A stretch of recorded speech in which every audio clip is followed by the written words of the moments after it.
हाँ, तो अपन ये बात कर रहे थे बेटा कि अंदर इसके फील्ड नहीं होता है। ठीक है। और पोटेंशियल वही रहेगा जो सरफेस पर है। अब मैं कह रहा हूँ कि अंदर बाहर कहीं चार्ज रख दो, जब तक ये डिस्ट्रीब्यूशन ऐसा है ना बेटा, तो ये तो हमेशा ऐसे ही फील्ड प्रोड्यूस करेगा, ऐसे ही पोटेंशियल प्रोड्यूस करेगा। ठीक है। तो due to inside charges net field, हाँ और बात ध्यान रखेंगे कि due to outside charges net field inside the conductor. अब ये ध्यान से समझेंगे थोड़ा सा कि कंडक्टर के इनसाइड और बाहर एक सेपरेट यूनिवर्स है बेटा। ठीक है ना, ये दोनों जो यूनिवर्स हैं एकदम सेपरेट होते हैं, कंडक्टर के अंदर और बाहर का यूनिवर्स।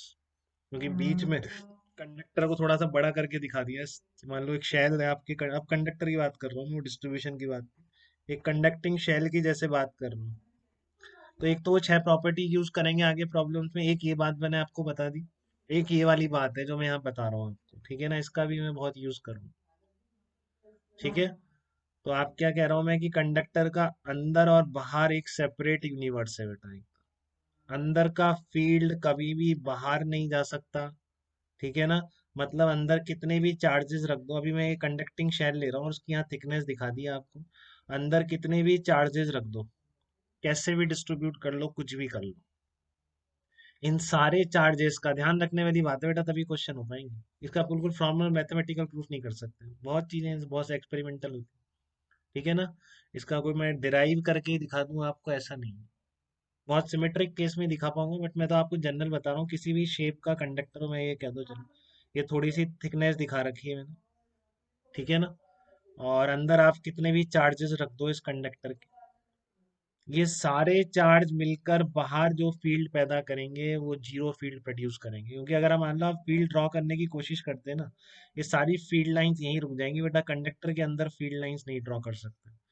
ठीक है। और फील्ड लाइन का ब्रेक होना अपने आप में बहुत सारे लॉस को फेल कर देता है। ठीक है ना, तो इसलिए फील्ड लाइन में ब्रेक नहीं आ सकता है, इसका मतलब ये वाली फील्ड लाइन यहाँ कंटिन्यू नहीं हो सकती। ठीक है। तो बाहर से अंदर से जो भी चीज फील्ड निकल के आ रही है फील्ड की इंटेंसिटी की, वो बाहर नहीं आ सकती है। और बाहर से कोई भी चार्ज कितने भी रख दो, अंदर अगर कोई चार्ज नहीं है, ठीक है ना, ये अंदर हो भी तो इन बाहर वाले चार्जेस की वजह से अंदर फील्ड पैदा नहीं हो सकता। ठीक है ना, आप सोचोगे इस तरह का कंडक्टिंग शेल है, ध्यान से दिमाग में बिल्कुल बैठा लेंगे इन चीजों को। ये आपकी कंडक्टिंग शेल है, यहाँ पर 10 कूलम रखा है, यहाँ पर 20 कूलम रखा है, 30 कूलम रखा है। तो ये तीनों चार्ज मिलके इस कंडक्टिंग शेल के अंदर जीरो फील्ड प्रोड्यूस करेंगे। ठीक है। अगर अंदर और कोई चार्ज नहीं है तो आपकी इन तीनों नेट फील्ड अंदर क्या होगा, जीरो होगा। अंदर कोई चार्ज है तब भी इन चार्जेस की वजह से तो नेट फील्ड अंदर नहीं आ सकता। ठीक है। ये आपकी कंडक्टिंग शेल है, इस तरह की कंडक्टिंग शेल है, आपने यहाँ पर चार्ज रख दिया, क्यू चार्ज रख दिया। ठीक है। तो क्या कह रहा हूं मैं, अंदर कितने भी चार्जेस रख दो, इस क्यू चार्ज रख दो, Q2 रख दो, कुछ भी कर दो। ठीक है, इन सारे चार्जेस की मिलके, इंडिविजुअल की बात नहीं कर रहा हूँ। ठीक है, इन सारे चार्जेस से मिलकर बाहर फील्ड कितना प्रोड्यूस होगा, जीरो फील्ड प्रोड्यूस होगा।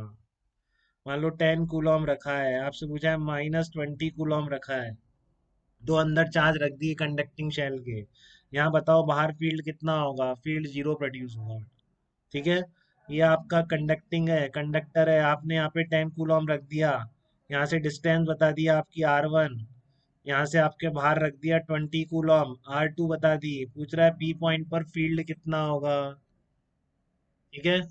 तो पी पॉइंट पर 10 कूलम और 20 कूलम की वजह से तो फील्ड इंटेंसिटी कितनी प्रोड्यूस होगी, इन दोनों की वजह से कह रहा हूँ कि vector sum of field intensity due to all outside charges will be equal to zero. ठीक है, जितने भी अब यहाँ पर इंड्यूस विंड्यूस हो जाएंगे कुछ भी, वो सब बात अलग है। ठीक है, तो लेकिन 10 कूलम और बाहर का ये इंड्यूस चार्ज और ये 20 कूलम, ये बाहर के सारे चार्जेस इंड्यूस होने से भी आ सकते हैं बेटा, ध्यान रखें।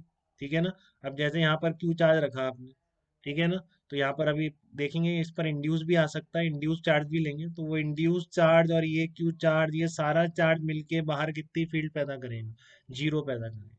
ठीक है ना, यहाँ पर भी आपने चार्ज रखे, बिल्कुल यहाँ पर इंडक्शन होगा, चार्ज डिस्ट्रीब्यूट होंगे, सरफेस पर चार्ज आ जाएंगे, बट ये 10 कूलम 20 कूलम और सारा इंड्यूस चार्ज जितना भी है बाहर का, ये सब मिलके अंदर फील्ड कितनी पैदा करेगा? जीरो पैदा करेगा।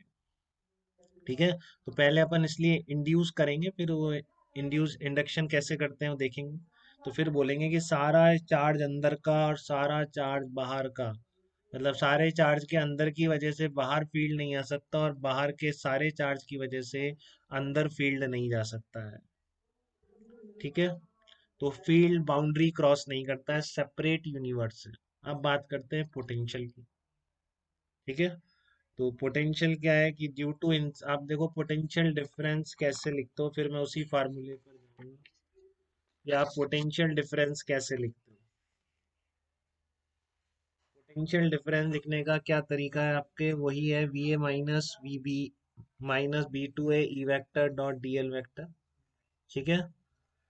तो कोई कंडक्टर है, अंदर इसमें चार्जेस हैं, सब आ गए इसमें, इंड्यूस विंड्यूस होके चार्ज जो भी आए, बाहर भी चार्जेस आ गए, मान लो अंदर कुछ चार्जेस रखे थे इसमें Q1 Q2, तो अंदर इंड्यूस हो गया, बाहर इंड्यूस हो गया, तो अंदर के सारे चार्जेस मिलके बाहर फील्ड जीरो पैदा करते हैं। ठीक है। तो आपको अगर पोटेंशियल लिखना है बाहर कहीं पे, ठीक है, ध्यान से समझेंगे थोड़ा सा, अंदर के सारे चार्ज मिलके बाहर फील्ड कितनी पैदा करते हैं? जीरो पैदा करते हैं सारे चार्जेस में। तो मैं कह रहा हूँ इन सारे चार्जेस की वजह से किसी पॉइंट पर पोटेंशियल भी नहीं आएगा, क्योंकि किसी पॉइंट पर पोटेंशियल का केवल इंचार्ज की वजह से, ठीक है ना, केवल इंचार्ज की वजह से किसी पॉइंट पर पोटेंशियल का क्या मतलब होगा? ठीक है। ए पॉइंट पर potential due to inside charges का मतलब वही है V A minus V infinity minus, एक बार में समझ में आ जाएगा तो ध्यान से सुनेगा, कभी नहीं भूलेगा। ठीक है ना, due to inside charges potential difference लिखना है, तो ए पॉइंट पर पोटेंशियल का मतलब क्या है? V A minus V infinity minus infinity to A E vector dot D L vector. ठीक है। तो मैं यहाँ पर इन्फिनिटी पे चलो जीरो बोल देता हूँ, तो यहाँ पर बेटा ये ई वेक्टर इन सब के कारण आ ही नहीं रहा है ना, समझ रहे हैं इस चीज को? ई वेक्टर इन सारे चार्जेस की वजह से आ ही नहीं रहा है, तो इसका मतलब पोटेंशियल भी अंदर के चार्ज की वजह से नहीं आ सकता। ठीक है। कंडक्टर के इनसाइड चार्जेस की वजह से बाहर ना, तो सब नेट लिख रहा हूँ, ये नहीं कि यहाँ पे इंड्यूस छोड़ दिया आपने, केवल Q1 Q2 लिख रहे हैं, ये नहीं, थोड़ा ध्यान से समझे। इंडक्शन विंडक्शन सब होने के बाद जो अंदर नेट चार्जेस हैं, ठीक है, वो सब मिलके बाहर फील्ड भी पैदा नहीं करेंगे, वो सब चार्ज मिलके बाहर पोटेंशियल भी पैदा नहीं करेंगे। ठीक है। और अब मैं बात कर रहा हूँ कि बाहर के चार्जेस अंदर, दोबारा बोलो बेटा।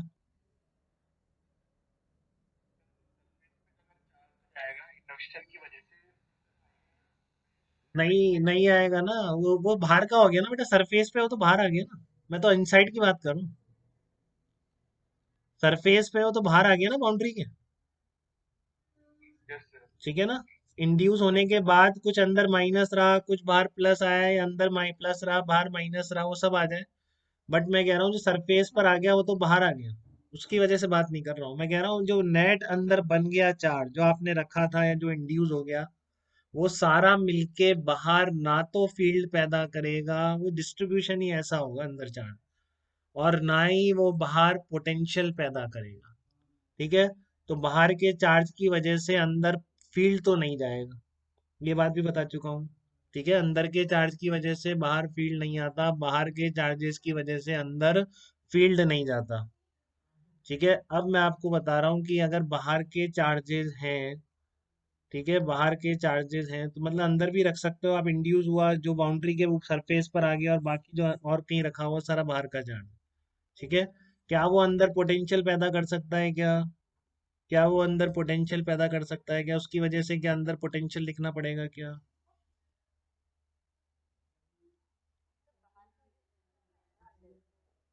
क्यों? देखो आप देखो, बात सुनो, जो आपने बात बोली है ध्यान से देखो। ठीक है। ध्यान से सुनो जो आपने बात बोली, आप कह रहे हो बाहर की वजह से अंदर फील्ड नहीं जाती है, ठीक है, बट बाहर की वजह से अंदर पोटेंशियल भी नहीं जाएगा क्या? आपको ए पॉइंट पर पोटेंशियल लिखना है। ठीक है। ये बहुत ही इंपॉर्टेंट चीजें हैं बेटा, अगर आप समझे तो। ठीक है। जेई में पूछा नहीं जाता, नहीं कभी कभी कभी क्वेश्चन पूछे गए, इतना बहुत आने वाला नहीं है।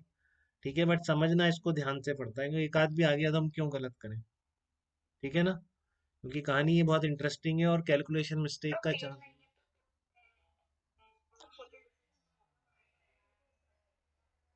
हाँ exactly, very good very good very good, जिसने भी बोला है उसको बहुत वेरी गुड। ठीक है ना, कि आपको ए पॉइंट पर पोटेंशियल लिखना है तो क्या लिखेंगे, V A minus V infinity minus infinity to A E vector dot D L vector, यही लिखोगे। ए पॉइंट पर अगर पोटेंशियल लिखना है तो V A minus V infinity equal to minus infinity to A E vector dot D L vector. अब infinity से A को मैं क्या लिख रहा हूँ, मैं दो टुकड़ों में इंटीग्रेट कर सकता हूँ ना हमेशा। ई वेक्टर डॉट, बिल्कुल बिल्कुल बात बिल्कुल समझ गए बेटा। कौन ने समझा है बताओ एक बार, कौन है, माही है या वो है, किसने बोला ये, राधिका ने बोला है, राधिका, ठीक है राधिका, गुड बेटा। तो माइनस इंफिनिटी से कैपिटल एस तक और प्लस कैपिटल एस से लेकर ए तक, ठीक है ना। इंफिनिटी से कैपिटल एस प्लस एस से कैपिटल ए, अब एस से कैपिटल ए ये टर्म तो जीरो हो गई। बच गया कौन सा, इंफिनिटी से केवल सरफेस तक। तो इसलिए ए पॉइंट पर पोटेंशियल वही होगा जो कितना है, सरफेस पर है। तो बाहर का सारा चार्ज मिलके कंडक्टर के अंदर उतना ही पोटेंशियल पैदा करता है जितना वो सरफेस तक करेगा। इस बात को भूलेंगे नहीं, सबसे एंड में दो तीन एग्जांपल हैं सबसे क्रूशियल, ठीक है, वहां पे मैं ये कंसेप्ट अप्लाई करूंगा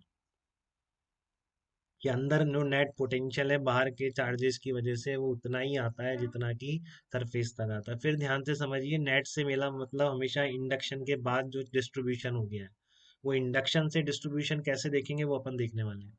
वो हम कैसे इंड्यूस करेंगे, स्पीयर इन सब के केस में तो कर देंगे, ठीक है ना। बाकी फिर पूछेगा भी नहीं जिसमें हम कैलकुलेट नहीं कर सकते, बट बहुत चीज़ों में हम बता देंगे कि कैसे चार्ज डिस्ट्रीब्यूट होगा। ठीक है, बट ये फैक्ट किसी भी शेप के लिए वैलिड है। क्या बाहर से अंदर, बाहर अंदर से चार्जेस की वजह से बाहर फील्ड आती है या नहीं आती है। आप बताइए केतन, केतन आप बताइए एक बार, कहाँ पे है केतन, है ही नहीं आज, ये लो, कहाँ गया भैया वो? ध्रुव है, ध्रुव आप बताओ, बाहर के, अंदर के चार्जेस की वजह से बाहर फील्ड आती है क्या, क्या बाहर के चार्जेस की वजह से अंदर फील्ड जाती है, क्या अंदर के चार्ज की वजह से बाहर पोटेंशियल आता है, क्या बाहर के चार्जेस की वजह से अंदर पोटेंशियल जाता है। गुड बेटा गुड, बात खत्म हो गई, बस इतना ही समझा सकता था मैं। ठीक है ना, ये आप चीजें ध्यान रखेंगे बस, और इसके बेस पर क्वेश्चंस कर रहे हैं अपन, तो अपना टाइम हो गया।